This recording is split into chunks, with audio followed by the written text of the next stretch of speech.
निशुम्भ, चंड, मुंड ये 4 असुरों ने आतंक मचा कर रखा था। अब चंद और मुंद एक दिन शुंभ और निशुंभ के पास आकर सिर्फ माँ दुर्गा की तारीफ किए जा रहे थे कि कैसे उन्होंने महिषासुर का वध किया, वो बहुत सुंदर हैं, बहुत पावरफुल है। एंड कैसे अगर शुंभ और निशुंभ उन्हें जीत लेते हैं तो सारे देवताओं को उनकी जगह दिखा देंगे। अब इसी बात पे शुंभ और निशुंभ ने अपने मैसेंजर को बुलाया, सुग्रीव को, और बोला जाओ दुर्गा के पास हमारा प्रपोजल लेकर जाओ कि हम उससे शादी करना चाहते हैं। माँ दुर्गा ने कहा कि मेरी एक शर्त है, मैं सिर्फ उन्हीं को वरमाला पहना सकती हूँ जो मुझे बैटलफील्ड में मतलब युद्ध में हराएगा। सुग्रीव ने माँ दुर्गा को समझाने की कोशिश की कि देख लो, आप स्त्री हो, आप उनके सामने नहीं टिक पाओगी, इतना अहंकार भी ठीक नहीं है। लेकिन माँ दुर्गा ने उन्हें कहा कि शुंभ तो खुद पे डाउट करता है, निशुंभ दूसरों पे डाउट करता है, इतने डाउट्स के साथ क्या वो सच में लड़ने के लिए तैयार होंगे? तो सुग्रीव ने कहा हाँ, मैं उनसे कहूँगा आपसे लड़ने के लिए। तो माँ दुर्गा ने कहा ठीक है, फिर जब वो मुझे हरा देंगे तो मैं वहीं पर उन्हें वरमाला पहना दूंगी।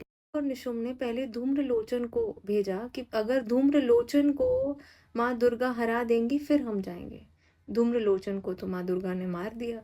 उसके बाद चंड मुंड की बारी आई, उसको भी माँ काली ने अपना अवतार लेकर मार दिया। उसके बाद शुंभ और निशुंभ की बारी आई तो माँ दुर्गा ने पहले निशुंभ को मारा शिव जी के त्रिशूल से, और उन्होंने ये चीज़ प्रूव कर दी वहां पर कि उन्हें क्यों महिषासुर मर्दिनी कहा जाता है। फिर शुंभ की बारी आई तो शुंभ ने तो माँ दुर्गा को कहा कि तुम्हारे पास तो खुद का कुछ है ही नहीं, तुमने तो अपने सारे शस्त्र देवताओं से लिए हैं, तुम्हारा शरीर भी तुम्हारा नहीं है, तो मैं तुमसे लड़ाई कैसे करूं। माँ दुर्गा ने हंसते हुए कहा कि तुम मूर्ख हो, क्योंकि तुम्हें ये नहीं दिखाई दे रहा कि मैं ही ब्रह्मा हूँ, मैं ही विष्णु हूँ, मैं ही महेश हूँ, मैं पराशक्ति हूँ, मैं पर ब्रह्म हूँ। ये बोलते हुए माँ दुर्गा ने शुंभ का वध कर दिया।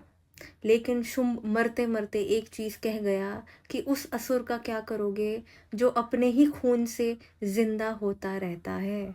वो था रक्त बीज। माँ दुर्गा ने रक्त बीज को मारने की बहुत कोशिश की, पर जब जब वो उन्हें मारती उन्हीं के खून से वो फिर से जिंदा हो जाता।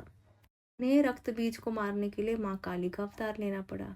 अब रक्त बीज नॉर्मल तरीकों से तो मरने से रहा, तो माँ काली ने उसके खून को जमीन पे गिरने से पहले ही पीना शुरू कर दिया।